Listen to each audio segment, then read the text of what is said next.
Is this work? Yeah, good. Check. And I loved your movie. I thought it was really intelligent and compelling and necessary. I'm sure we probably all agree, but very, very satisfying to hear something that we all sort of knew was happening, but not with the clarity and the style and the entertainingness of this. It's really important to see this movie. Oh, thank you, man. Thank you. So my first question, how does somebody from your background, which they all know probably, but SNL... Pornography. Yeah. Yes, primarily a pornography director. Well, a natural transition then, Yes. I guess. To Wall Street, yes. Somebody so known for your humor. You were at Second City, Saturday Night Live, Talladega Nights, Talladega Nights? No, Talladega. Dega, that's what I said, yeah. How? And Anchorman. How did you make this transition to this the depth, the complexity, the seriousness? Because I know it's a black comedy, but at heart, it's a very, very serious movie. Was it a hard transition for you? You know, I think the people that, you know, in my small circle around me know I've always been pretty politically active.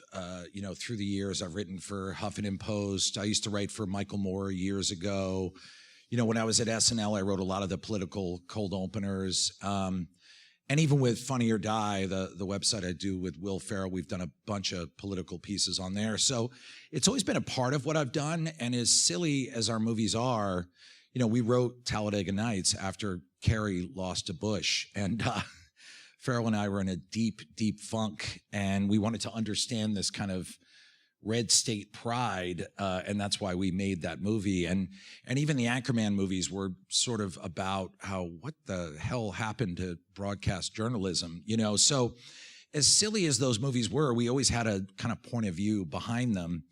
And I think what happened was that, you know, I love movies, and I read this book, The Big Short, and I just thought, oh my God, this is like one of the books of our times. I mean, I think there's two books I've read in the last 10 years that had that kind of impact. One was the Super Sad True Love Story by Gary Scheitengart. I just thought was like, he nailed it.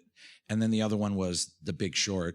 I would also say Invisible Hands is also an amazing book. But we're in such an odd time. And even though I'm only 47, I've found myself becoming the old man telling people that, like, you know, 22-year-olds, you know, like, we didn't used to have spree shootings every week. Like, you know, the TV news used to actually be kind of good, and people would be like, no. And so this book, to me, really describes this kind of consensual herd kind of reality that we've all been enveloped in. And the idea of these people that stepped outside of it was so exciting to me that all they did was look. That was it.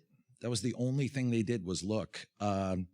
So that's what drew me to it. There was such energy behind the book, and it was funny, and it was dark, and it was tragic, and I just knew it had to be a movie. Can you tell us a little bit about the path to actually getting to produce this movie and how you ended up being attached to it? I'm so sorry I signed an NDA. I can't. But let's move on. No. No, of course. I just like saying NDA a lot. By the way, you all have to sign NDAs tonight before you leave.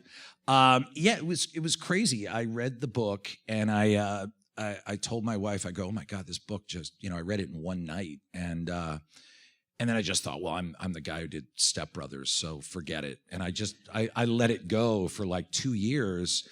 And then I had a pretty good run. You know, we'd done some movies that had done all right. I had ended up writing Ant-Man for Marvel. So it was like, oh, you're starting to do stuff that's a little different. And I love that movie, by the way. It was good, wasn't it? Yeah, thank you. I never step on ants anymore. That's the whole point. Then my job is done. And so my agent was like, you know, you're doing pretty good. If you could do anything, what would you do? And I was like, well, you know, there's this action movie, there's this comedy. He goes, no, anything. And before I knew it, I said The Big Short. And he's like, really? And I go, yeah, why isn't that a movie? Like, it's been around for a while. So he called Plan B, Brad Pitt's company, Dee Dee Gardner, Jeremy Kleiner, and God bless them. They like heard my name and were like, oh my God, that's perfect, and met with me. And then Paramount, I had done enough movies with that they were like, okay, we'll let you write this script. And then the craziest part was that, I wrote this script, which is obviously pretty, out there as far as breaking the fourth wall and making some bold choices. And Paramount gave me some notes, and I said, well, all right, that's great, but can I send the script to my dream cast? And they were like, well, who's your dream cast? And I told them, I was like, well, it's Christian Bale, Ryan Gosling, Brad Pitt, and Steve Carell. And they did what you just did. They kind of laughed, and they said, oh, Adam, you're adorable. And I sent the script out, and within 2 weeks, they had all said yes. And it Wow. was, and then that was it. You get those guys, you're making a movie. Steve Carell, who I guess we know now is a totally three-dimensional actor, as is Will Ferrell, sure. Which is interesting because two of the funniest people you've worked with happen to be two incredibly serious, wonderful actors as well. Just like you can be serious too. I think people forget sometimes that being funny is very serious business. Well, it's funny. I talked to Seth Rogen, had done a TV show called The Preacher with his partner, Evan Goldberg. So I had just finished this, and he had just finished The Preacher, and we kind of had a little conversation. I was like, how was it? And he was like, it was good. And we were kind of feeling each other out. He was like, how was it for you? I was like, it was good. And there was just a long beat, and I go, it's way easier than comedy, isn't it? And Seth was like, oh my God, yes. But I don't think that means it's easier to make a great dramatic film. It just means the day in, day out process is easier. It's much more relaxing, and you're looking for nuance, and you're looking for that little magical moment. Whereas with comedy, you're like a machine gun. You're firing and you're attacking at all points. And by the end of the day, you want to put your head on ice when you're doing comedy. Whereas with this, working with Barry Ackroyd, who's one of the great living DPs, it was always just looking for that little magical twist or trying to get the actor to get to that like special place. So it's much more nuanced work, and really satisfying and really enjoyable. And for a movie like this, where the story is living and breathing, where the story is happening around you, like this collapse didn't end in 2008. It's still going on now. That every day we would show up on set and there'd be articles that crew members would have, and we'd be talking about it. And that was just so cool to be in the middle of a story while making a movie. Have you shown the movie to Paulson? Who from the living people that were portrayed in this thing, who's seen it, and is it getting a reaction from them? We have not showed it to Paulson. I would love that, by the way. I would love to show it to Bush and Obama, but I don't know if that's going to happen. We did do 2 roundtables of economists and financial journalists. Mervyn King, the former head of the Bank of England, was there, and a bunch of really reputable economists and professors. And we did 2 screenings. And our advisor, Adam Davidson, warned me. He said, like, these people love to hate stuff, so get ready. They're going to give you some shit. And they loved it. And like Mervyn King shook my hand like 5 times and was like, it's wonderful. And I kept saying, is there anything we got wrong? They're like, nah, that was it. Well, and it was very odd too. We were all at this table having lunch, and a lot of these people are moderates, maybe even conservatives, some maybe a little lefty. And I said, what's the one thing that appalled you about this entire episode? And every single one of them from 2 screenings said that no one went to jail. They just couldn't believe it. They just found it, breathtaking that didn't happen. well, they do tend to find one scapegoat that didn't have enough power to defend themselves. So did one person go to jail? One single person went to jail. I think you saw in the movie Kareem Sarah Geldon, who, by the way, we had a friend of ours who was a bond trader, and he came and saw the movie, and he left, and he looked white as a sheet when he left. And I was like, well, what's wrong? And he said, Kareem Sarah Geldon sat at the desk next to me when I used to trade bonds. And I think it was kind of a given that he was kind of randomly chosen to be a scapegoat. So yeah, one single guy went to jail out of all this fraud. Whereas even during the Reagan years with the savings and loan scandal, they sent thousands of bankers to jail. And even off Enron, they sent people to jail. But in this case, no one went to jail. It's kind of amazing. Does it make you want to go into politics? Are you going to be Al Franken, another funny person who turned out to be a great politician? Oh, God, no. Yeah, okay. I know Al Franken. I talk to him occasionally, and wow, God bless him for what he's doing. No, it makes me want to join the circus. Or no, I don't know if the answer is straight politics. I think the answer is more grassroots work. I think it's more about people becoming aware of this and realizing that we do have a say, and just a little bit of knowledge about this and the way we vote can make a huge difference, hopefully. In terms of making the movie, was it different for you from directing the comedies you directed in terms of the way you worked with the actors or the way you approached the shooting?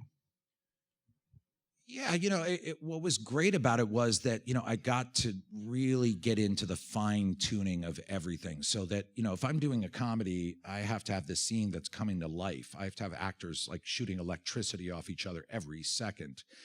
And in this case, I can let it behave a little bit more. So maybe I'm tweaking the background, color sort of scheme a little bit more. And maybe I'm talking to the DP saying, hey, like, come from their hands up to their face. And then the way I'm talking to the actors is like, that's great, but, maybe remember, you're bothered by this more. So it all gets into details more with something like this, which was really fun. And at the same time, I would still have them improvise. I would still do like the scene where Rafe Spall says, I have a swollen epididymis, and you see the graphic. That was purely improvised. That was every time Steve would walk in, I would say, before Steve walks in, you're going to do a minute of improv. And I just want you guys to shoot the shit like the real guys did. Because if you meet the real guys, Danny and Vinny and Porter, they're really funny. I mean, they're hilarious and they're really smart. And I just wanted to have that kind of busting each other's balls kind of vibe. So we did like 9 takes where they just shot the shit. And that was the one that ended up in the movie. So there was some of the comedy, some of the improv, but the details were just really enjoyable. I'd never had that experience. I mean, don't get me wrong, with our comedies, we definitely pay attention to how it looks. We pay attention to the set deck and all of that stuff. But in this case, there was just a lot more breathing between the moments, and it was much more relaxed. I also think it helps when you have Christian Bale, who... It's uncanny, yeah. Did he study his character a lot? Heavily. He spent a whole day with him. He actually got the real clothes from the real guy. What you see him wearing in the movie, those are the real clothes. Wow. At one point, he came to me. He goes, I'd like to have a little spot, little mole on my cheek. And I was like, what do you mean? He goes, Michael Burry has a little spot on his cheek. And I was like, sure, you can have it. Like every little, and it's so funny because he has that Welsh accent. And then he becomes the character, and the whole time you're shooting with him, he's the character. But it's not that annoying thing where you have to call him Michael Burry. He's still himself. He's still like, hey, what's up? But he's always talking and behaving like the character. So the very first take that I did with Christian Bale was just mind-blowingly good. So it allowed us to get into more details and nuances. And that's kind of what I loved about this. Well, from the beginning of the movie, when he opened his mouth, Christian, first of all, I thought, I'm not sure he knows what he's doing. He appears to be kind of forgetting everything. And I thought, to me, sometimes when people impersonate people, it's an impersonation. But in his case, he simply got inside somebody and made it be just riveting for the minute he got on the screen. And he worked by himself primarily, which I didn't think about until I think I read it in your notes at some point. He worked alone a lot in the movie, yeah? He did, yeah. We always called his character like each of the characters had their own kind of mythological place in the story. So I always thought of Bale, Michael Burry, as the Oracle. He was the guy because it's true. He saw this collapse way before anyone else, and he did it alone in his office listening to speed metal. And it's really kind of mind-blowing. And you talk to these Wall Street guys, and they love to badmouth each other. They all love to, like, be catty against each other, and none of them will badmouth Dr. Burry. They all like acknowledge that guy's a major, major power. So we always viewed him as the oracle. He was alone in that office. And then we viewed Carell as sort of the, falling down, or Jason and the Argonauts guy. He was our voice of anger.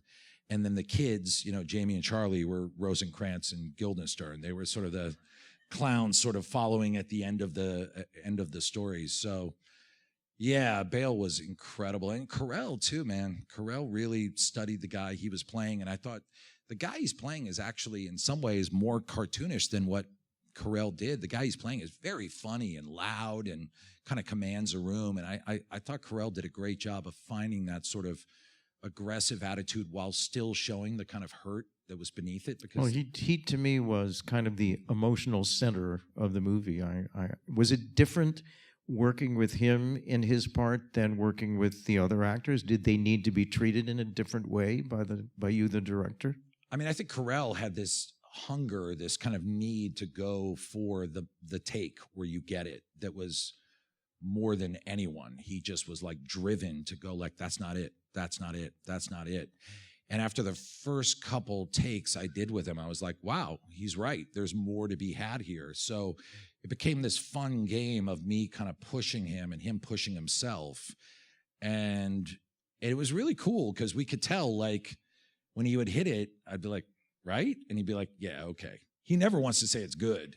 But yeah, he was just chasing it the whole time. Whereas Bale just becomes the character, and not, like you said, not an impression, but he, the character internalizes inside him. And so Bale's just behaving, whereas Carell's chasing that moment of truth in this kind of tenacious way. I think people would be shocked by the way Carell works. It's much more old school method, kind of, you think of the Dustin Hoffman not sleeping on Marathon Man. It evokes more those kinds of stories than you would think Carell would do. What do you do for a follow-up? It's really simple. I remake Star Wars.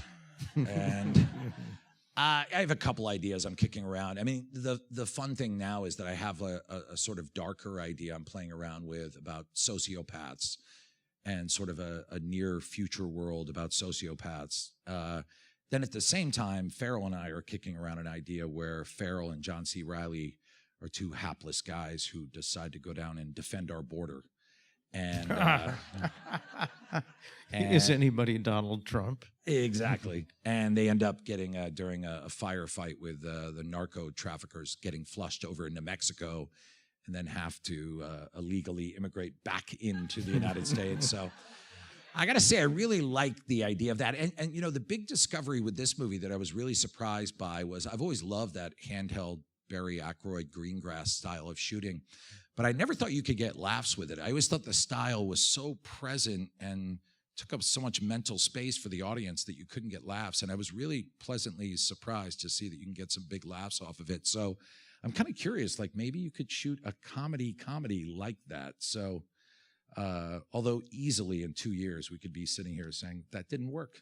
So, but then we wouldn't be sitting here. Oh, that's right. Yeah. Well, I could talk a lot, but in a minute, I think we should probably ask for some questions. Sure. But in the scenes in the movie with real people, which I loved, I thought Selena Gomez was like great. And was some of this improvised? Did they have to learn lines? How did you work with the non-actor people? Well, I think the trickiest one was Anthony Bourdain, like basically lives on camera. So it was the funniest thing I've ever seen. We're like, okay, Mr. Bourdain, and action. And like, he got more comfortable. So like, he's just always in front of cameras. And you had seen him do his piece about fish stew before, yes? I had read Kitchen Confidential, which I love. And when I was thinking of a metaphor for the CDO, I thought of that.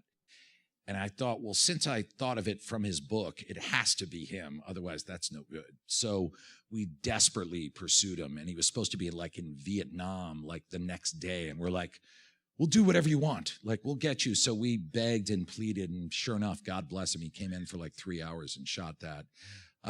And then Margot Robbie is just really cool. And like, she read the script and like loved it and was like, please let me do this. Selena was game. I mean, the toughest one was probably Professor Thaler. He's a professor at University of Chicago. He's never done anything like this. So it was very funny watching Selena Gomez sort of comfort him and help him. And meanwhile, he's probably about to win a Nobel Prize. And Selena's like, you're doing fine. You're doing fine. And, but she was amazing. Yeah, they all got the joke. They all knew that we were trying to use sort of the 24-hour pop white noise to actually inform as opposed to distract. I mean, that was always the concept we had for that. Well, it worked beautifully. I don't think I couldn't repeat it to you, but I don't think I ever understood what was happening more clearly than I did. Part of it, forgive me, is rather Brechtian, this idea that you can step away from something and have people identify themselves as, I'm now going to tell you about the movie that you're watching, and then you can hop right back into the movie. I thought it worked beautifully. I really did. Oh, thank you. Should we ask people? Do you guys have questions? Anybody? Let's see. Yes. The question is, how did you come up with your editing style? It's a great question, actually, because yes, the original conception of the movie was this idea that we didn't want to do an austere, monolithic Wall Street movie. We didn't want to see blues and grays and towering buildings and lockdown medium wide shots with, serious looking actors.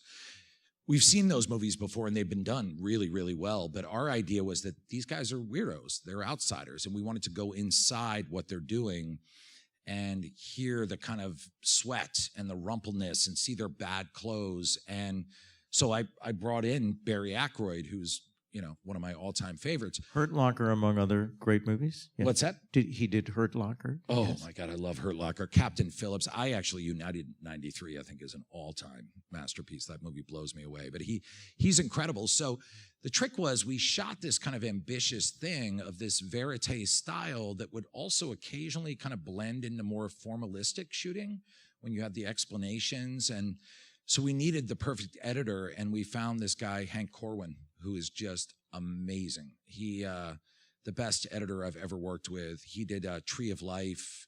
He did Natural Born Killers, JFK, and he is a magician. So he came in and I told him, I go, Hank, take a look at like The Insider, All the President's Men, and then watch 24-Hour Party People. And I said, and that's where I want to be, but different. And I was like, oh no, I just scared him off. And like 2 days went by and I was like, oh no, he's not going to do it. And then he called me and he's like, I just watched all the movies you said. I am so excited. And he just was off to the races. And he really got the idea of that kind of frayed energy to undermine that sort of PR bullshit the banks do to us to think that they're so unimpeachable. And he really just got the rhythm of kind of the energy and fun. Because I think a lot of people think of this subject as boring, but the truth is when you really start to crack it, it's really exciting to understand the language of power is really what it is. And he just got right in line with that, and we had the best time. Did your editor work with you during shooting? Did he ever suggest you shoot in either a different way or get footage that you hadn't thought of getting? Was there a process to this? The one thing he did ask me was he asked me to occasionally flick the camera so I could get some of those like flash points. He's like, I like to use those. Get me those, get me those. So that was the one thing he asked. And he didn't really have to ask though, because I think Barry Ackroyd was his dream DP, because Barry moves the camera and does zooms and does flickers anyway. So it was kind of this perfect marriage that, God bless Plan B. Dee Dee Gardner and Jeremy Kleiner have great taste, and they recommended Hank Corwin. I was the one who pushed for Barry Ackroyd, but then they were saying you should go to Hank Corwin, and it really ended up being this perfect marriage. Can you? Yeah, I'm sure everybody heard that. If I could hear that, you probably all did too. But your working process with Lewis and the book. Lewis is very funny. He's a veteran of having his books made into movies. So we had lunch. And he had read the script, and he's like, I love it. Good luck. And I was like, well, I have some questions and stuff. He said, yeah, whatever you need. And so he answered a couple questions, and then we went down to shoot. And I go, Michael, you going to come down? Like, we're in New Orleans. That's where our home base was, even though we shot in New York and Vegas as well. I go, it's where you're from? He goes, yeah, I'm kind of busy. And So we really hit it off, but he was kind of like, do your thing. He had the greatest attitude. He said, like, look, I birthed the child. You take the child through, college or whatever. That was kind of his attitude. And then he came to a screening, like our second screening we did, and we were like, oh, crap, Lewis is coming. And he left, and he was overjoyed. And Nicholas Bertel, our composer, who also worked on Wall Street for a while, he and I were just giddy in front of Lewis. We kept going, oh my God. And Lewis is like, I love it. I love it. He's like, I think it's the best movie about Wall Street ever. And we're like, holy shit. And he's like, why are you guys freaking out? He's like, you don't get it. We're geeks. You're cool. Like, and so it was really cool. He really, from the beginning, was helpful as far as, checking what we had done and supporting it. And then he kind of went away. But to hear his vote of confidence was huge for the movie and for everyone's morale. And needless to say, which I'm going to say anyway, but this is a very rare occurrence. What happened with your writer, I've known movies where the writer of the book was not allowed in the state in which the movie was being shot. It's not usually a happy relationship. The question is, how does this movie figure into the elections? How did people like Bernie Sanders and Elizabeth Warren feel about it? Well, here's the interesting thing about this subject is, sadly, it's become a right-left subject, but like my mom and her husband are as right-wing as you could ever be. And they saw the movie and they loved it. And I think a lot of the right-wingers forget that they hate the banks. And the second they're reminded, they're like, oh yeah, we hate the banks.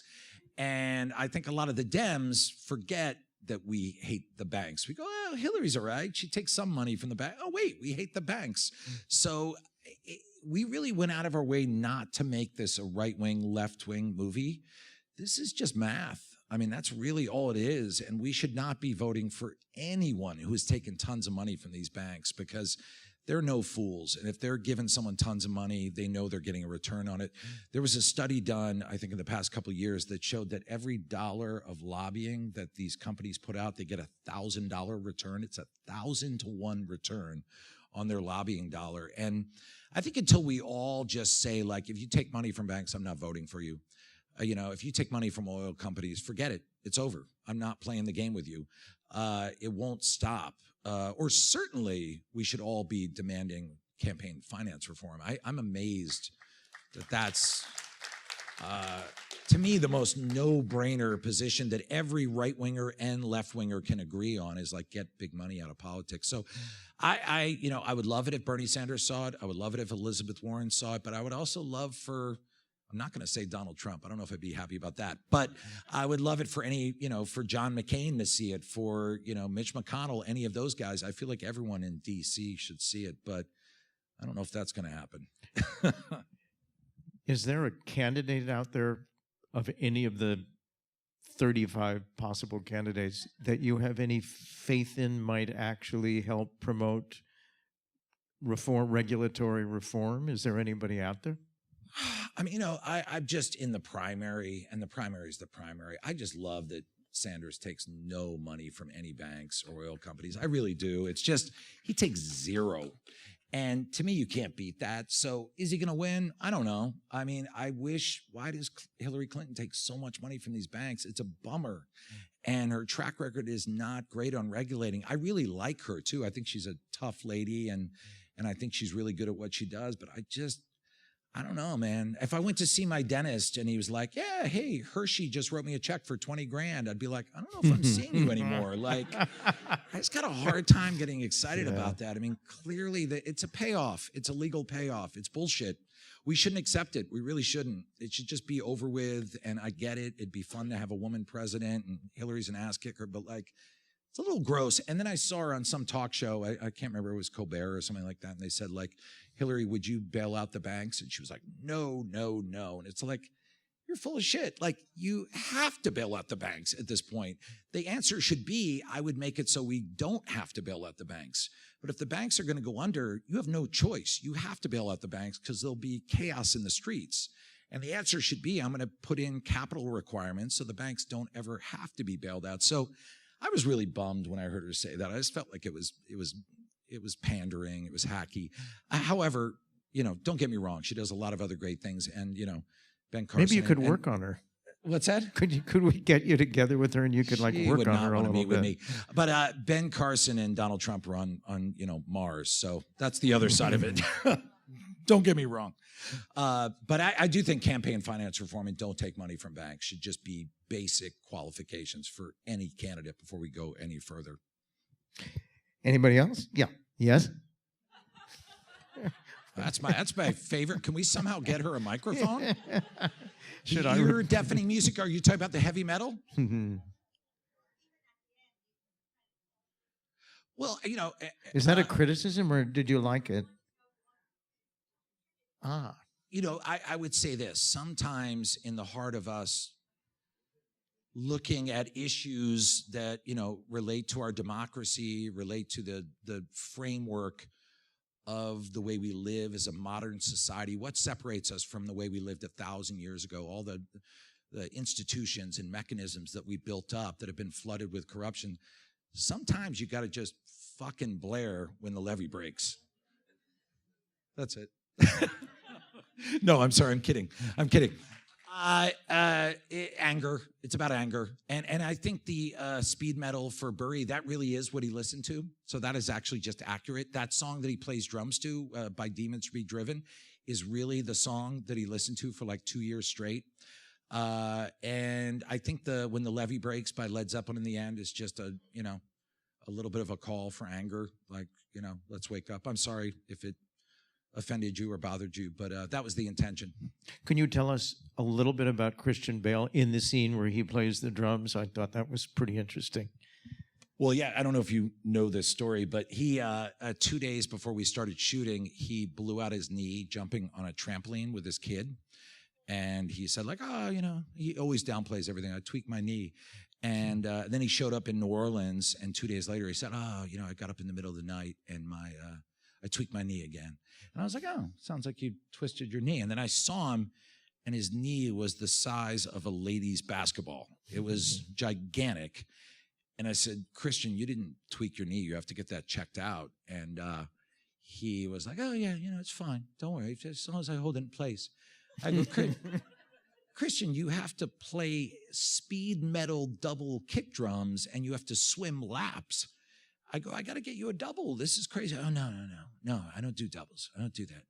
I go, will you go get it checked out? And he goes, yeah, absolutely. I'll go get it checked out. So he comes back the next day. I'm like, so what happened? And I'm thinking he's going to say torn ACL. And he comes back and he says, well, it wasn't so bad. It was torn ACL, MCL, patella, meniscus, and then like 2 things I'd never heard of.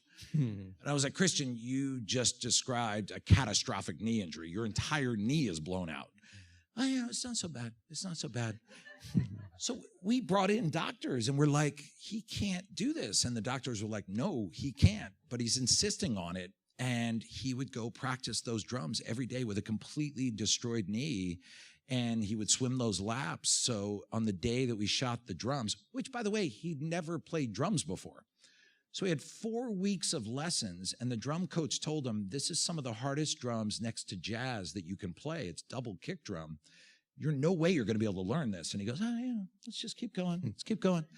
And so the day we recorded the scene, I'm not kidding, we had 2 doctors off set in surgical scrubs who had just come from the hospital, standing on the perimeter of the set, watching Bale do the take you see in the movie. And his wife and daughter were all there, and we did these 3 takes. I had to get 3 takes. And at the end of the take, like his wife rushed in and hugged him, and the doctors were like wiping their brows. It was insane. It was really crazy. Last question or two, anybody? Was it hard to adapt a book that was so complicated and strenuously intellectual? No. A really cocky answer. No, the trick was, I think what I responded to with the book were the characters. Once I saw those characters and I was so engaged in them, I knew that was the lifeblood of the movie.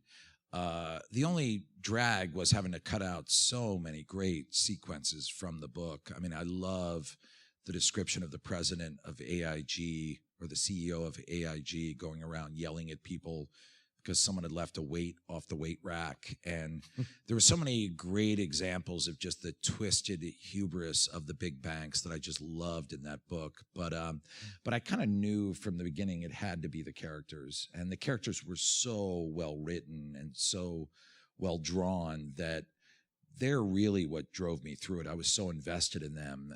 And I felt like it was the knowledge of the information of what led to this collapse in those characters. I felt like those two things were the movie. And then occasionally some other details would get in there. But I mean, there's no question you could have done a 4-hour version of that book, but I felt like keeping it tight around the characters got the energy. Well, you could have done a version where nobody really understood what was happening because you put everything into it, right? I mean, you could have.